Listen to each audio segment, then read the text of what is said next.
अस्सलामुअलैकुम, बोल न्यूज़ में खुश आमदेद। मैं हूं सहर फातिमा और मैं हूं आपके साथ अनम जुल्फ़िकार। हेडलाइंस आपने जानी। बुलेटिन के आगाज में आपको बताएं, साबिक वज़ीर आज़म शाहिद खाकान अब्बासी ने मौलाना फजल रहमान को निजात दहिंदा करार दे दिया। बोल के प्रोग्राम ऐसे नहीं चलेगा में बातचीत करते हुए कहा, मौलाना के फैसले ने मुल्क को बचाया। वो समझ गए थे कि ये काला कानून है, धब्बा पूरी जिंदगी उनके दामन पर रहेगा। शाहिद खाकान अब्बासी ने मजीद कहा कि आईनी तरमीम अदलिया को मातहत करने के लिए की जा रही है। ये तरमीम अदल का निज़ाम ख़त्म कर देगी। पार्लियामान आयन के खिलाफ कानून पास नहीं कर सकती। आईनी तरमीम अदलिया को मातहत करने के लिए की जा रही है। रहमान इन सब से ज़्यादा समझदार आदमी, उनको ये बात समझ आ गई थी कि ये काला कानून क्योंकि अगर मेरे वोट से पास हो गया तो पूरी ज़िंदगी मुझ पर ये काला धब्बा रहेगा कि मौलाना फजल रहमान ने ये काली तरामीम पास की है। ये आज जो पूरी कोशिश है ये अदलिया को एग्जेक्टिव के ताबे करने की है और अब हम कानून से इस मुल्क के अदल के निज़ाम को ख़त्म करेंगे। आईनी तरमीम करके हम ख़त्म कर देंगे मुल्क के अदल के निज़ाम को। आज हमारी हुकूमत ये समझती है कि हम ये अमेंडमेंट आइन को तरमीम करके हम अदलिया पे कब्ज़ा कर लेंगे। ठीक है, ये उनकी सोच है। मैं ये कह रहा हूँ कि ये तबाही का रास्ता है। इस रास्ते पर अब चलेंगे, अदल का निज़ाम मुल्क में ख़त्म हो जाएगा। JUI और PTI ने मुश्तरका आईनी तरामीम का मुसवदा तैयार करने का फैसला कर लिया। JUI और PTI के मुसवदे पर दीगर ऑपोजिशन जमातों को भी एतमाद में लिया जाएगा। मुसवदा पीपल्स पार्टी के मुसवदे से पहले तैयार करने की तैयारी कर ली गई है। PTI रहनुमा सलमान अकरम राजा कहते हैं, मौलाना फजल रहमान ने हुकूमत की कोशिश को नाकाम बनाया। वो हमारे साथ हैं। कामरान मुर्तज़ा ने वाज़ेह किया कि हम ऑपोजिशन का हिस्सा हैं और उसी का हिस्सा रहेंगे। मुजव्वज़ा आईनी तरमीम का मामला, अपोजिशन जमातों में बड़ा इत्तफाक हो गया। PTI और JUI की मुश्तरका हिकमत अमली दोनों मुश्तरका आईनी तरामीम का मुसवदा तैयार करेंगे। पाकिस्तान तहरीक इंसाफ का वफ्द JUI सरबराह से मिलने उनकी रिहाइशगाह पहुँचा। मुलाकात में सुलेमान अकरम राजा, साहबजादा हामिद रजा, इखवानजादा हुसैन शामिल थे। ज़राए के मुताबिक मुलाकात में इत्तफाक हुआ कि PTI और JUI पीपल्स पार्टी से पहले अपना मुसवदा तैयार करेंगी। सलमान अकरम राजा और सेनेटर कामरान मुर्तज़ा मिलकर अपोजिशन का मुत्तफ़िका आईनी तरमीम का मसवदा बनाएंगे। ज़राए का कहना है कि बिलावल की तरफ से मौलाना को दिए गए मसवदे पर PTI और JUI अपना मसवदा तैयार करेंगे। इत्तफाक हुआ है कि बिलावल भुट्टो जो मसवदा मौलाना को देंगे उसके बाद अपोजिशन अपना मसवदा लाएगी। मौलाना फजल रहमान का कहना था कि जब तक हमारे हाथ में अपना कोई मुसवदा नहीं होगा हम हुकूमत से बात नहीं कर सकते। मुलाकात के बाद मीडिया से गुफ्तगू में सलमान अकरम राजा ने मौलाना की तारीफ की। बोले, मौलाना फजल रहमान ने हुकूमत की कोशिशों को नाकाम बनाया। मौलाना फजल रहमान अपनी सोच में वाज़ेह हैं। मौलाना ने पहले एक बहुत तारीख रमे में रोशनी का होने का सबूत दिया। उस रात जो होने जा रहा था, जो शब खून मारा जा रहा था पाकिस्तान के आइन पर, उस शब खून को रोकने में मौलाना का जो किरदार था, मैं समझता हूँ वो हमेशा याद रखा जाएगा। मौलाना बिल्कुल वाज़ेह हैं अपनी सोच में। JUI रहनुमा कामरान मुर्तज़ा ने कहा कि अभी तक आईनी तरमीम का ड्राफ्ट तैयार नहीं हुआ। मुआशरे के लिए बेहतर कानून साजी होती है तो हुकूमत के साथ चल सकते हैं। हम अपोजिशन का हिस्सा हैं और हिस्सा रहेंगे।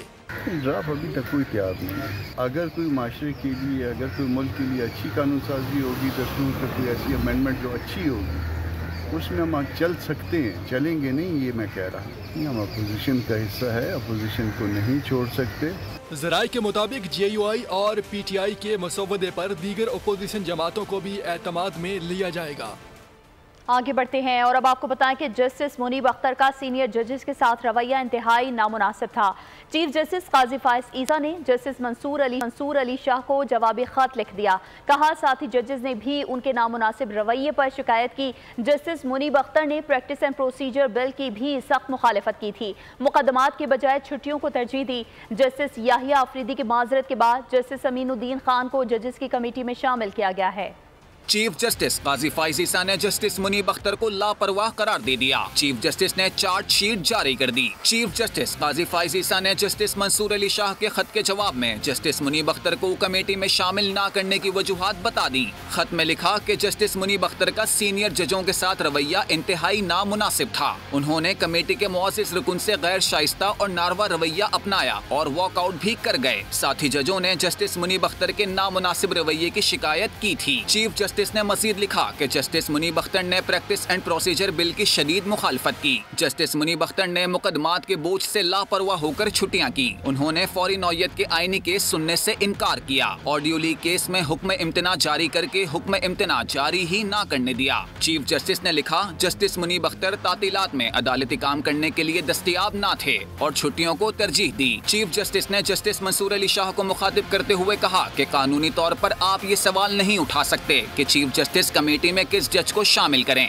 आपका ये पूछने का भी इस्तेहकाक नहीं कि कमेटी के तीसरे रुकन के तौर पर किसको शामिल करूं। जस्टिस मुनीब अख्तर को कमेटी में शामिल ना करने की वजूहात आपके इसरार पर दे रहा हूं। तो सुप्रीम कोर्ट की जानिब से तहरीक इंसाफ को मखसूस नशिस्तें देने का मामला इलेक्शन कमीशन ने वजाहत के लिए एक बार फिर सुप्रीम कोर्ट से रजू कर लिया। दरख्वास्त में मौक़िफ़ अपनाया गया कि इलेक्शन तरमीमी एक्ट आने के बाद अदालती फैसले पर रहनुमाई की जाए।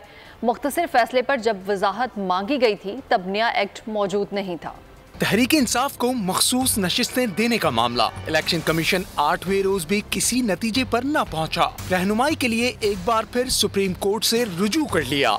सुप्रीम कोर्ट में दायर दरख्वास्त में इलेक्शन कमीशन ने मौक़िफ़ अपनाया कि 12 जुलाई के मुख्तसर फैसले पर जब वजाहत मांगी गई उस वक्त नया एक्ट मौजूद नहीं था। इलेक्शन तरमीमी एक्ट आने के बाद फैसले पर रहनुमाई की जाए। इलेक्शन कमीशन की दरख्वास्त में कहा गया कि पार्लियामेंट ने इलेक्शन तरमीमी एक्ट की सूरत में अब कानून बना दिया। बताया जाए पार्लियामेंट के कानून पर अमल दरामद करें या सुप्रीम कोर्ट के फैसले पर अमल किया जाए। दरख्वास्त में इस्तदा की गई कि इलेक्शन कमीशन मखसूस नशिस्तों के हवाले से गैर यकीनी सूरत हाल का शिकार है। सुप्रीम कोर्ट के 12 जुलाई, 14 सितंबर और 23 सितंबर के हुक्मनामों पर असरात से मुताल्लिक रहनुमाई की जाए। इलेक्शन कमीशन अदालती अहकामात पर अमल दरामद तो चाहता है, लेकिन अगर 14 सितंबर के हुक्मनामे पर अमल दरामद किया गया तो ये पार्लियामान के बनाए हुए कानून की खिलाफ वर्जी होगी। दरख्वास्त में मजीद कहा गया कि इलेक्शन कमीशन सुप्रीम कोर्ट के फैसले का एहतराम करता है और हिदायत से इनकार नहीं कर सकता, लेकिन तहरीक इंसाफ के दुरुस्त पार्टी स्ट्रक्चर की अदम मौजूदगी में उम्मीदवारों की वाबस्तगी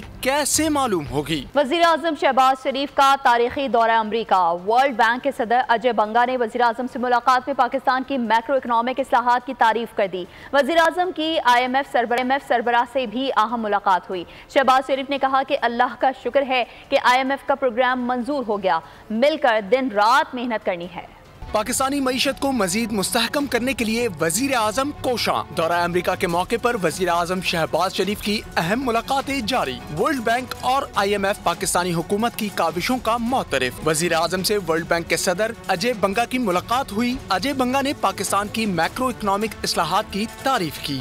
वजीर आजम ने जनरल असम्बली इजलास की साइड लाइन पर होने वाली इस मुलाकात को अच्छा करार दिया। अजय बंगा का कहना था कि शहबाज शरीफ ने अवाम के लिए अपनी तरजीहात वाज़ेह तौर पर सामने रखी। हम मुल्क की तरक्की के पार्टनर्स हैं। पाकिस्तान के साथ शराकत दारी के लिए टेक्नोलॉजी, इल्म और माली ताउन पर फोकस कर रहे हैं। इससे कबल वजीर आजम ने आलमी मालियाती फंड की सरबराह क्रिस्टालिना जॉर्जिवा से भी मुलाकात की। गुफ्तगू में वजीर आजम का कहना था कि अल्लाह का शुक्र है कि IMF का प्रोग्राम मंजूर हो गया, मिलकर दिन रात मेहनत करनी है। IMF प्रोग्राम कामयाब बनाने के लिए एक सिमत में तेजी से आगे बढ़ना होगा। बाज कड़े फैसले मुल्क के मुफाद में बजट के वक्त भी किए, पाकिस्तान के अवाम की बेहतरी के लिए कौमी वसाइल पैदा करेंगे।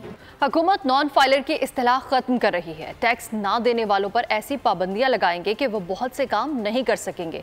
वजीर खजाना मोहम्मद औरंगजेब का अमरीकी नशरियाती इदारे को इंटरव्यू। बोले हुकूमत के पास लोगों के तर्ज जिंदगी का डाटा मौजूद है, किसके पास कितनी गाड़ियां हैं, कितने बैरून मुमालिक सफ़र किए, सब मालूमात है।